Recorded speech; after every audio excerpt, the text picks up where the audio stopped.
Oke, assalamualaikum warahmatullahi wabarakatuh. Selamat siang teman-teman. Jadi hari ini tuh saya baru pulang dari proyek yang di Bukit Pelangi. Nggak saya update karena di video sebelumnya baru kita update nih, dan progresnya pun masih begitu nggak begitu jauh ya. Jadi nggak saya update.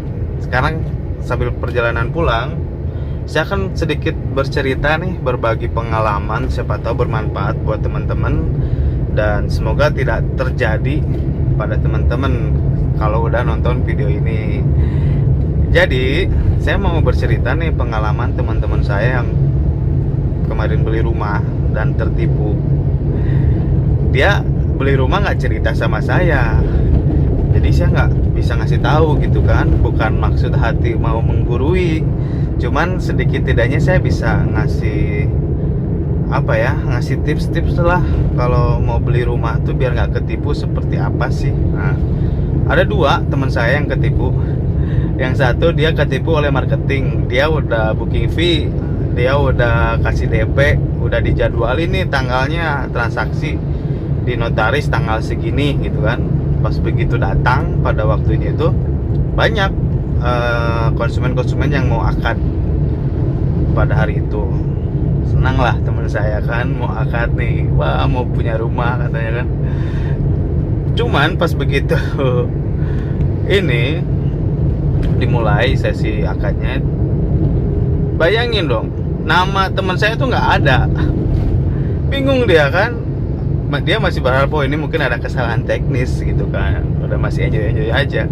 Ketika dikonfirmasi ke pengembangnya, ya nama dia memang nggak ada gitu kan. Itu teman-teman, ternyata setelah ditelusurin, ya itulah dugaan saya, dia tertipu oleh marketing. Dia pertama ngasih booking fee-nya cash tuh, dikasih kwitansi biasa, memang di atas materai tapi kwitansi biasa. Terus DP-nya dia transfer, cuman salahnya itu transfernya ke rekening marketingnya. Jadi ya komplain ke pengembangnya, ya juga pengembangnya angkat tangan lah, itu di luar tanggung jawab dia gitu kan, karena memang transfernya ke rekening marketingnya. Dan memang marketingnya sudah di blacklist sebetulnya sama si pengembangnya karena banyak masalah gitu. Akhirnya sampai sekarang duitnya nggak balik. Nah itu teman-teman harus hati-hati kalau transaksi. Ya beli rumah ya kita transaksi harus dengan pengembangnya lah. Bila perlu transfer kita ke atas nama, kalau pengembang yang udah jadi itu ke atas nama PT atau CP gitu kan, atau ke atas nama pribadi tapi pengembangnya itu yang bertanggung jawab atas asetnya tersebut. Nah itu transaksinya dibohongin oleh marketing gitu kan. Nah yang kedua, teman saya ketipu oleh pengembang. Pengembangnya pengembang bodong gitu. Sekarang udah muncul sih istilah pengembang bodong karena banyak banget pengembang yang nggak punya modal, jadi disebutnya pengembang bodong. Sebetulnya pengembang nggak punya modal itu banyak. Kalau yang amanah bagus, bisa berjalan dengan lancar, bisa muter gitu kan. Tapi yang nggak amanah itulah yang benar-benar disebut pengembang bodong. Kalau pengembang yang amanah walaupun nggak punya modal tapi dia amanah dan lancar semua proyeknya, itu nggak disebut pengembang bodong. Jadi pengembang bodong ya disebut untuk pengembang yang nggak amanah, penipu gitu kan. Ya itu menurut saya gara-gara banyak seminar properti yang nggak jelas. Kalau menurut saya di properti memang belum lama, dan saya pun nggak mengakui saya pebisnis properti, nggak. Saya hobi bangun rumah yang unik. Ya udah saya bangun, ada yang suka saya jual gitu kan, dan akhirnya banyak yang suka, banyak yang apresiasi. Ya sekarang rumah-rumah Hala Project rumahnya belum jadi udah sold out semua gitu kan, alhamdulillah. Nah lanjut ke pokok pembahasan. Jadi pengembang bodong itu apa sih? Kalau analisa saya, yaitu pengembang yang nggak punya modal.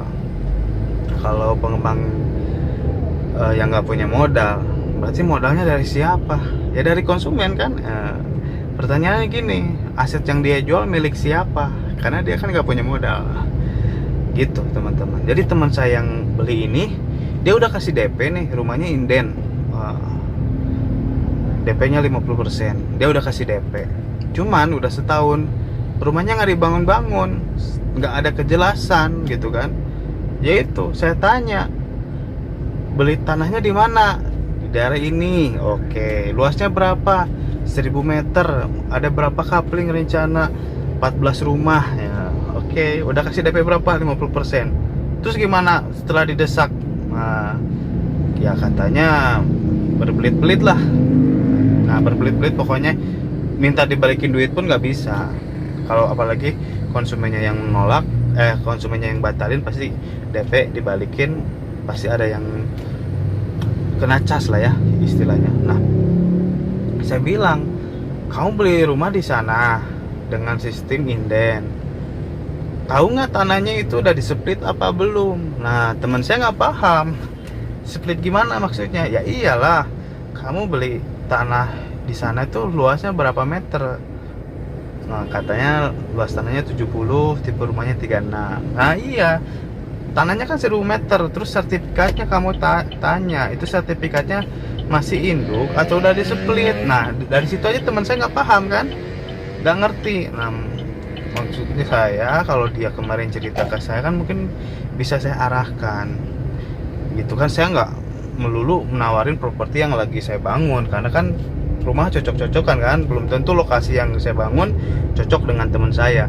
Cuma setidaknya saya bisa ngasih tahu loh, ini loh tahapannya seperti ini. Karena saya juga, orang-orang menyebut saya pengembang gitu, tapi saya sebetulnya bukan pengembang, saya cuma hobi bangun rumah aja gitu kan. Kamu lihat pengembangnya siapa, saya bilang gitu. Jadi teman-teman kalau mau beli rumah sistem inden, dilihat nih pengembangnya siapa, track recordnya seperti apa.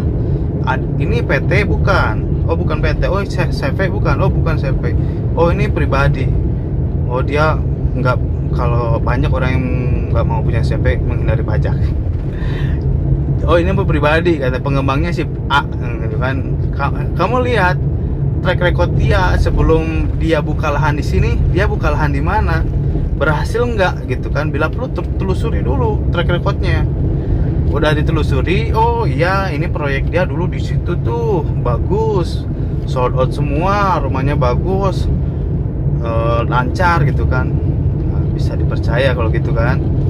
Track recordnya telusuri dulu. Yang pertama track record, yang kedua tanyalah sertifikatnya gimana, legalitasnya, apakah masih AJB, apakah sudah sertifikat. Kalau sudah sertifikat, tanya lagi, udah di-split belum gitu kan.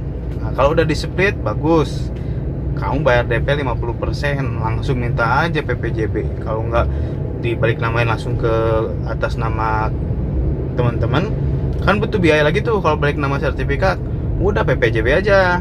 Kalau PPJB udah tanda tangan, udah itu murni hak teman-teman kan. Deal-dealannya nggak tahu seperti apa proses. Cuman ciri-ciri developer bodong yang nggak punya modal. Kadang-kadang tanah yang dia kelola, tanah yang dia garap itu bukan milik dia gitu kan. Ya itu kembali yang tadi saya obrolin, banyak seminar-seminar yang nggak jelas. Cara cepat jadi developer profesional, cara cepat matamu, nggak ada cara cepat, cuma butuh proses.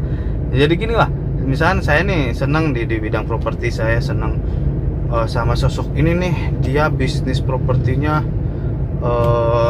keren gitu kan. Misalkan membangun real estate, misalkan Kota Baru Parahyangan atau Sumarekon atau apalah, Sinarmas gitu kan.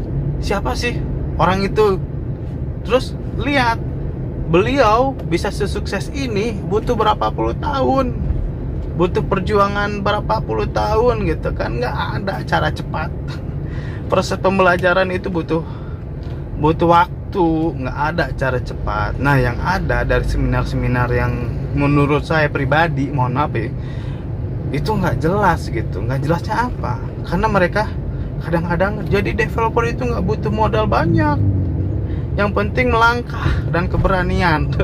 Uang itu urusan nomor sekian. Iya bener, kalau itu kita praktekkan bisa, kalau kita amanah itu bisa. Tapi dari teori itu banyak yang nggak amanah. Adalah bukan banyak, ada yang nggak amanah, yang amanah juga banyak, yang sukses dengan mengikuti teknik itu banyak. Cuman saya nggak setujunya gini loh, kalau yang nggak punya modal nekat, teknik mereka tuh seperti ini. Ada tanah dijual 1000 meter, kata mentornya kan gitu, kalian tinggal cari aja lahan yang bagus, strategis, yang diplang dijual, ditelepon, mau dijual berapa pak per meter. Misalkan luas tanahnya 1000 meter nih, mau dijual 1000 per meter, berarti kan 1 M. Saya tinggal bilang gini aja, Pak, saya suka, saya minat dengan tanah Bapak, insya Allah saya mau jadikan itu sebagai klaster. Saya mau bangun beberapa rumah, tapi saya punya uang hanya 50 juta Pak. Kalau Bapak berkenan, saya minta waktu 1 tahun, nanti saya lunasin, atau nanti per termin. Begitu rumah yang saya jual laku, saya bayar ke Bapak sebagian.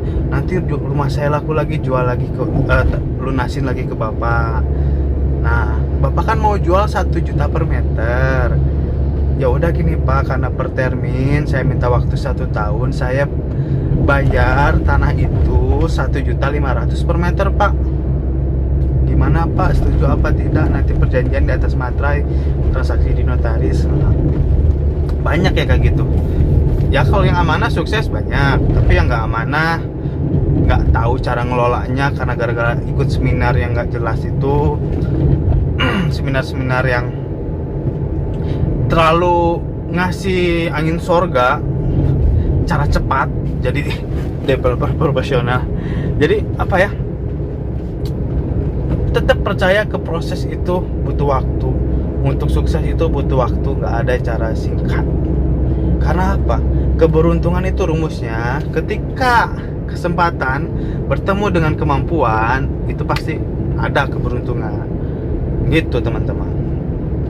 Makanya banyak yang nekat, modal nekat ngikutin cara kerja seperti itu. Dia ngelobi yang punya tanah, yang tanahnya bisa dilobi, akhirnya dia garap, dia bikin split. Untuk split itu butuh modal gede, gitu kan. Akhirnya pakai uang konsumen. Disitulah mulai banyak timbul permasalahan. Kecuali kalau memang dia punya modal untuk mematangkan lahan itu. Dia koordinasi masalah tanahnya bisa per termin, tapi dia ada modal nih buat mematangkan lahan itu, buat split, buat pembentukan tanah gitu kan. Kalau udah di split, baru dia pasarkan. Apalagi dia punya modal untuk bangun 1 unit rumah contoh. Nah itu bagus.